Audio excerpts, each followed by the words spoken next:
My next guest knows this firsthand. He's a decorated intel officer who was ousted by the Pentagon. He says for speaking out against Islamic extremism, or as some would say, calling it like it is. Is the administration letting political correctness get in the way of defeating the enemy? Stephen Coughlin is a former Army intel officer and author of this book, Catastrophic Failure, Blindfolding America in the Face of Jihad.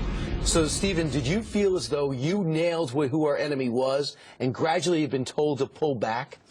Yes, that's exactly what happened. I was brought into the Pentagon as an intelligence officer. The goal of intelligence is to define the enemy as he defines himself.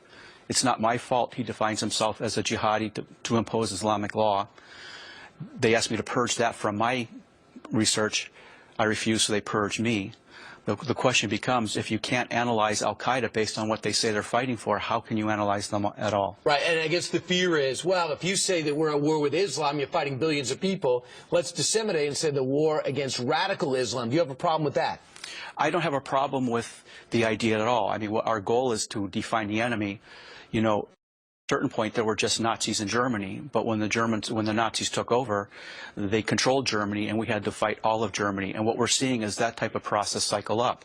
So I don't have to prove what true Islam is to all Muslims. I just have to prove what Islam is to the people we're fighting, and they think these things. So let's look at the National Intelligence Report. In 2004, they mentioned the word jihad 126 times, Islam 145, 322 times, Muslim 145, and Sharia law twice. Now let's look in 2009. Zero jihad, zero Muslims, zero Islam, zero Sharia. Is there a danger in that? There's an absolute danger. You cannot target what you will not define. And I think we think of the war on terror and what's going on over there.